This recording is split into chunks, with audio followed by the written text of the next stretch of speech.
Freak shows used to be a normal part of entertainment. They weren't seen as acceptable, but crowds still packed in to witness every kind of human oddity. From the legendary fat boy to the infamous dwarf woman, these performers weren't just weird, they were downright bizarre. In a time before empathy or understanding, these acts were sold as curiosities worth a ticket. Some ended up famous, while others simply disappeared. But all were put on display. What you're about to see isn't made up. These were real people in real shows with stories that don't sit right. Let's begin with number 15, the Irish Klondiker. Arthur J. Murphy lost all 4 limbs to frostbite, but refused to disappear. Born in 1867, he became known as the Irish Klondiker, or the armless and legless wonder. After a brutal winter cost him everything but his spirit, he turned to sideshows, not as a tragedy, but as a living testament to survival. His act wasn't built on stunts.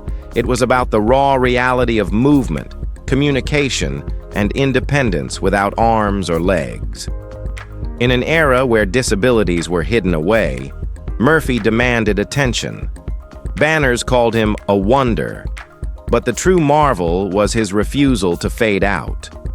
He toured across America in the late 1880s and early 1890s, standing at the uncomfortable crossroads of fascination and discomfort. His fame came not from illusion or deformity, but from living fully despite loss. Behind the posters was a man who wouldn't let the world look away and made audiences confront what resilience actually looks like. Number 14, the Aztecs.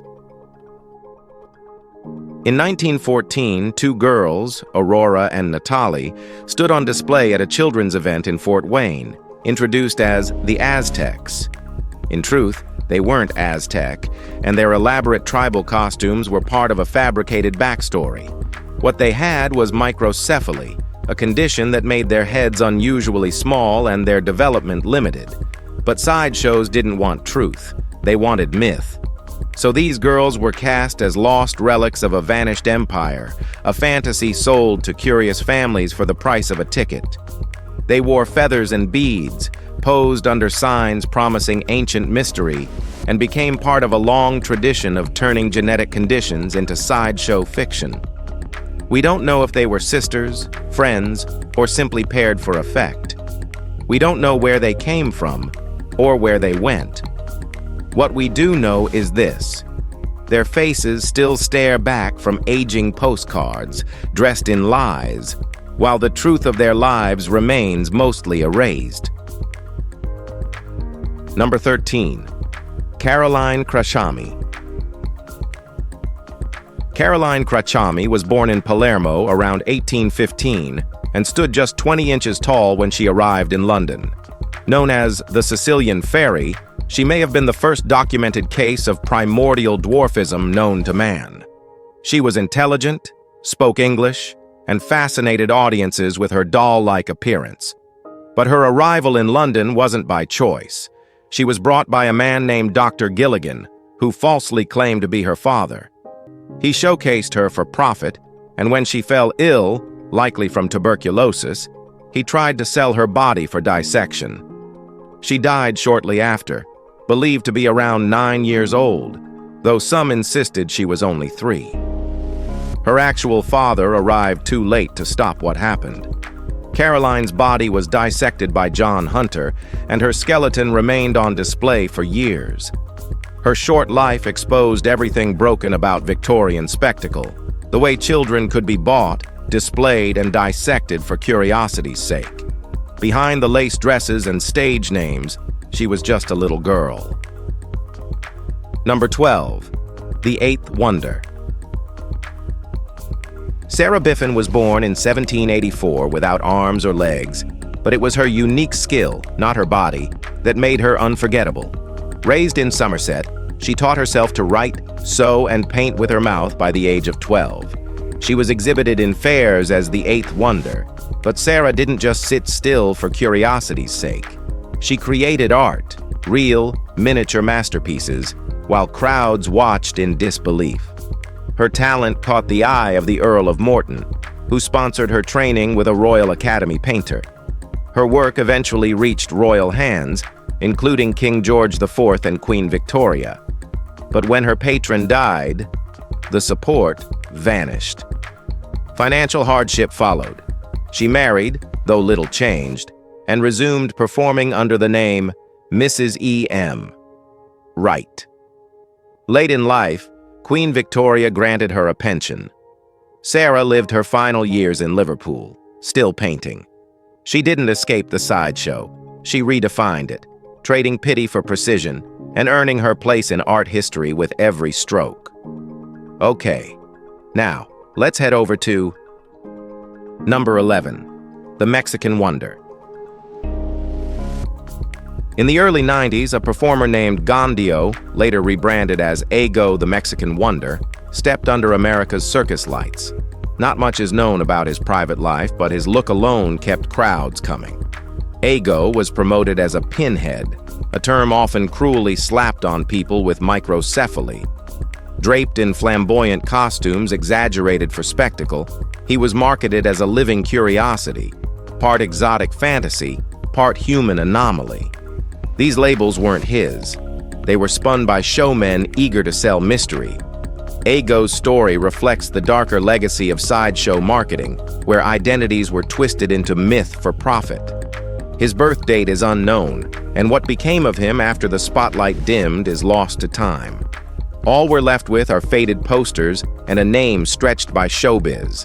His real life, his name, and his unfiltered story are gone. Number 10, the Fat Boy of Peckham.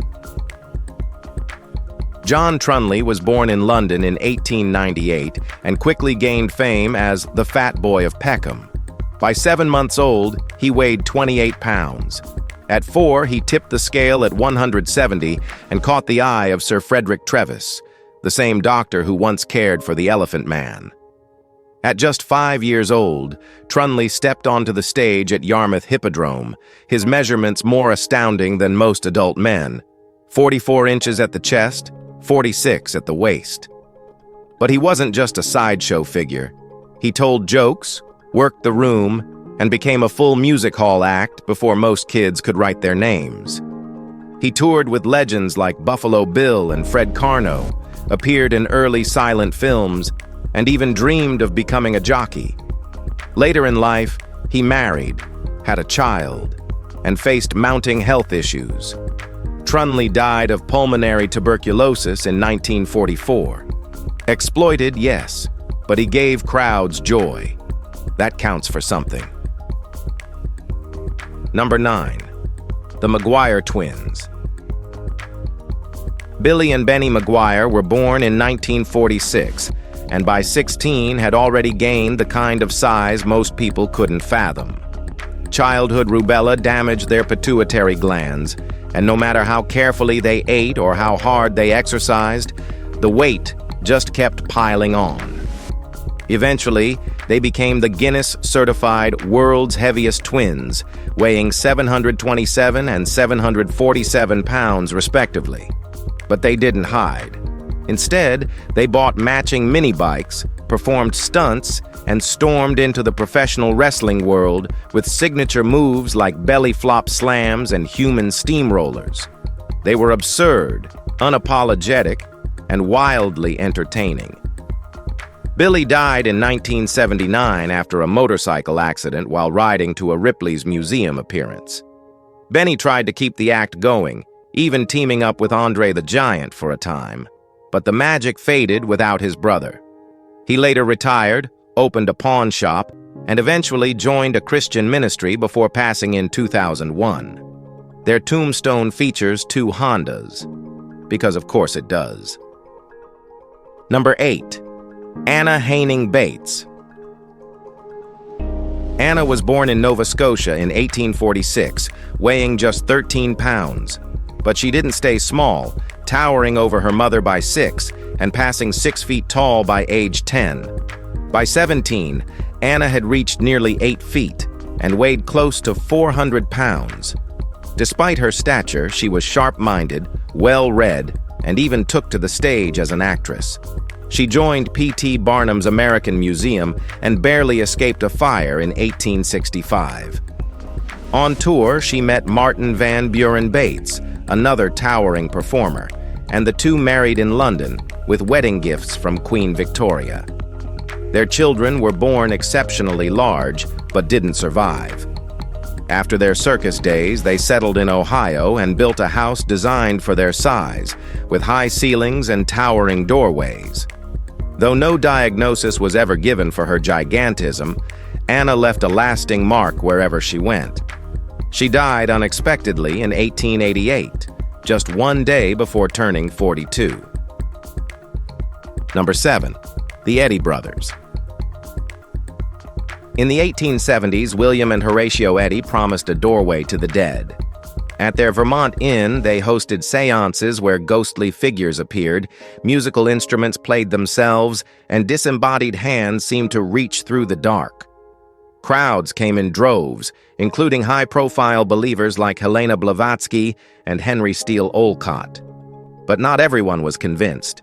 Magicians and skeptics suspected sleight of hand. Eventually, it was revealed that Horatio used hidden latches, fake limbs, and clever misdirection to fool the guests. Even famed illusionist Chung-Ling Soo exposed their secrets, including a hollow hand made of sheet lead. Despite mounting evidence of fraud, the brothers retained a loyal following. Maybe people didn't want the truth. They wanted wonder. For a brief moment, the Eddy brothers gave them that. Lights flickered, curtains moved, and for those in the room, reality bent. The seance wasn't just about summoning spirits.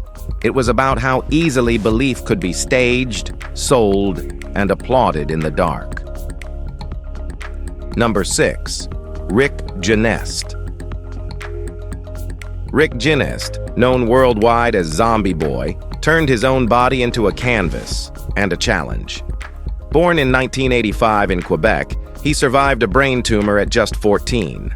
That trauma lit a fire inside him. He began covering himself in skeletal tattoos until he resembled a walking corpse. By his 20s, he'd found a home in freak shows and punk sideshows, performing in a solo act titled Lucifer's Blasphemous Mad Macabre Torture Carnival. But it wasn't long before the world outside the sideshow took notice. Thierry Mugler's creative director found him. Vogue came calling. Lady Gaga featured him in her Born This Way video. He walked runways, starred in L'Oreal campaigns, and made brief film appearances, including 47 Ronin. In 2018, Genest fell from a balcony and died at just 32. The media rushed to label it suicide, but the truth was an accident. Rick Genest didn't just wear his scars, he showed the world what surviving could look like. Number 5. Ohio Bigfoot Girl. Fannie Mills came to Ohio from England as a child. Though she weighed just 115 pounds, her feet were 19 inches long and 7 inches wide, bigger than most human heads. Pillowcases served as socks. 3 goats' worth of leather went into a single pair of shoes. She had Milroy's disease, though that name wouldn't exist for decades. In the 1880s, she began traveling with her friend Mary Brown, putting her condition on public display. She was promoted as the Ohio Bigfoot Girl, with ads boasting, "The woman with the biggest feet on earth," and "The old woman in the shoe would have needed a lease for fannies." One flyer even claimed her father would pay $5,000 to any man who'd marry her, though he was long dead, and she'd already married Mary's brother William in 1886. Fanny toured for 7 years, earning well, but her health deteriorated, and she retired by 1892. She passed away just 3 years later, at 39. Number 4. The Reckless Freaks. The Reckless Freaks didn't perform old-school sideshow routines. They tore them apart and rebuilt the chaos from scratch. Formed in 2011 in the Pacific Northwest, this crew, featuring names like the Mighty Lurch and Nipple Nuts, took classic freak acts and turned them into weapons-grade mayhem. Think face dives into glass, bowling balls dropped onto stomachs, beds of nails, thumbtack juggling, and floss tricks that make dentists wince. Nothing is polished, nothing is safe. That's the point. If something goes wrong, that's part of the act. During one Crypticon performance, their infamous floss stunt went sideways. Literal blood, zero apologies, full applause. Their work isn't clean. It's about resurrecting the dirt under the nails energy of early freak shows, where risk was real and nothing was ever guaranteed. They don't have a budget, a network, or mainstream approval. They've got a Facebook page, a pile of broken props, and a hunger for the unpredictable. In a world full of filters, the reckless freaks bleed raw. Number 3. The Queen of Aerial Gymnastics. Lillian Lightsoul was born into a family of circus performers, but she didn't just follow tradition, she redefined it. From the Roman rings, suspended far above the crowd, she would grip with one hand and launch herself into a spinning frenzy, her shoulder dislocating and resetting mid-air again and again. It was beautiful, painful, and impossibly precise. There was no net, just air, risk, and applause. By the 1920s, she was the biggest female star in the Ringling Brothers lineup, touring the world in her own private railcar, a rare honor, and one she earned through grit. During World War I, she was voted by American troops as the most beautiful woman in the world. But behind her strength was fragility. In 1931, during a performance in Copenhagen, a rigging cable snapped. She plummeted to the floor. 2 days later, she died from her injuries. Her legacy endures in every aerialist who dares to fly. Lillian didn't just perform, she soared until the very end. Number 2. The Sword Swallower. Di Andrews doesn't perform in the traditional sense. He dares. Every show is a lesson in anatomy, pain, and discipline. Starting at age 5 with a toy magician's kit, he never let go of the itch to test limits. Now, he's one of the only people alive capable of swallowing curved swords, a feat that earned him a Guinness World Record. But this isn't shock for shock's sake. Di studies every breath, every muscle twitch. He's bent steel with his throat, escaped underwater straitjackets, and walked across blades, not to prove he's fearless, but to show what mastery looks like. He's taught at Johns Hopkins to help medical professionals understand the body under stress.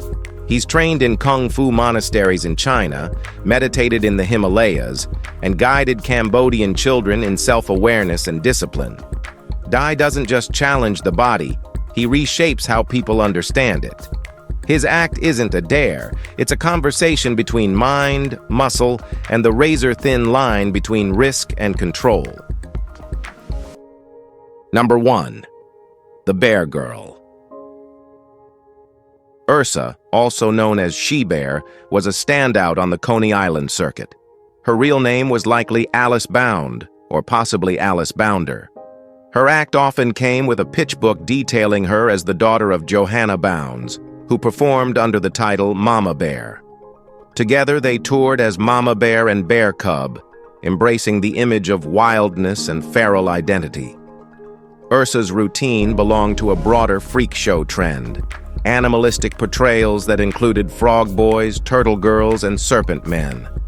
These performers weren't highlighted for physical abnormalities, but rather for their ability to blur the boundary between human and beast. Ursa's look was crafted to mimic a bear cub, using makeup, costumes, and exaggerated behavior. Almost nothing is known about her personal life, but her role fit a disturbing pattern. Young girls turned into caricatures of the untamed for the amusement of crowds. By the early 1920s, she vanished from public record, like so many who lived behind the mask. If you've enjoyed this video, please like, share, and subscribe. Thanks for hanging with us, and we'll see you soon.